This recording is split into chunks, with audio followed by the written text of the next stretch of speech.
Sanya, a 13-year-old curious city girl who studies in class 8.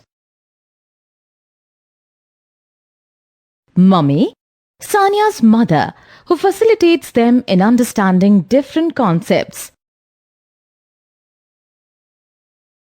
Kabir, Sanya's 14-year-old brother, who helps Sanya contemplate things and perform various activities.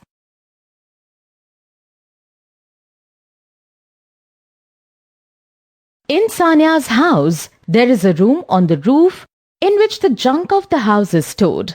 Sanya uses this room for conducting her experiments. Sanya notices that the door of that room is broken.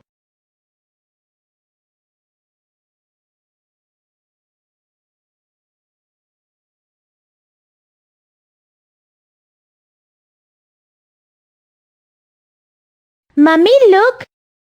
The door to this room is broken. Anyone can now easily open the door and enter the room. Oh no, that is a big problem. We have already had so many additional expenses this month. The cost of a new door is the last thing that we would want to bear. Can't we try to repair it, Mummy? We can surely look around the junk in this room and find something that can be used for repairing this. Let's see. We can block this broken door with something like, something like a heavy iron or aluminium sheet. That way the door would remain in place, and if anyone tries to remove the sheet, we would get to know from the sound made because of the sheet's movement. Friends, do you agree with me? Can you guess what this characteristics of metals is called? idea is good, Sanya, but we don't have iron sheets in the house. What you are saying is true, Bhaiya, but I had read in my science textbook that iron is malleable and can be hammered to create sheets. Any blacksmith can do this. Yes, that sounds good, Sanya. Why don't you come with me to the market? Let us get this work done. After some time, now that we have the metal sheet ready, let us fix this to the door using a screwdriver. Oh ho! The tip of the screwdriver is not sharp. This will not help. Mummy, can we not sharpen its tip? This is also made of metal, right? Yes, Sanya. Let me bring a hammer from the toolbox. We can use that to fix this screwdriver. Friends, look what I got from the toolbox. A tester. At times when an electrical appliance is not switching on despite being plugged in, Mummy uses this to test if there is any electrical current in the socket. If there is current passing through in the socket, the small bulb inside this tester lights up. Hey, wait! Let me test your understanding. Can you tell me what we call this property of metals? Sanya, do you know utilizing this property, wires are made using metals? Wires? Making of wires also involves utilizing a property of metals? Yes, wires are made utilizing the tensile property of metals. Oh, okay. Okay, tell me, you have seen wires, haven't you?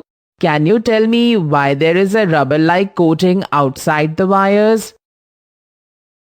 I guess so that we don't get hurt when the current passes through the wires. This rubber stops the electrical current from entering our body. Am I right, Mummy? Absolutely, Sanya. I guess metals have lots of properties. That is why you can make so many things using them.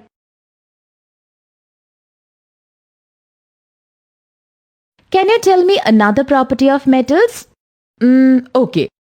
Have you ever noticed how when I cook and I hold the hot metal pan using a cloth or a rubber handle? Why do you think I do that? That's because when we make food in utensils of aluminium and steel, they get hot and holding them with bare fingers can burn our fingers. I guess metals are heat conductors, but the cloth, plastic or rubber stops heat from reaching us. Am I right? Do you know, Sanya, we can differentiate between metals and non-metals using these properties. I remember reading that non-metals don't have the properties that metals have. Friends, can you tell me the names of some non-metals? Bhaiya, don't you think we should have used a copper sheet for the door instead of an iron sheet? Iron can rust off. Come here, both of you. Let me show you something. Mummy, what is this green color over this utensil surface? Is this rust? No, Sanya, this is not rust. However, rust forms in a similar manner as this green layer. The difference is that when iron mixes with moisture, rust is formed on the surface of iron, and when copper mixes with oxygen, this green layer is formed on the surface of copper. Oh, so you mean all metals and non-metals undergo some chemical reactions when they come in contact with moisture and oxygen, isn't it? You know, Sanya, there is one metal that reacts very quickly when it comes in contact with oxygen or moisture. It is therefore always stored in kerosene. Can you find out its name? Friends, I would need your help in finding the name of this metal. Can you research and tell me this metal's name?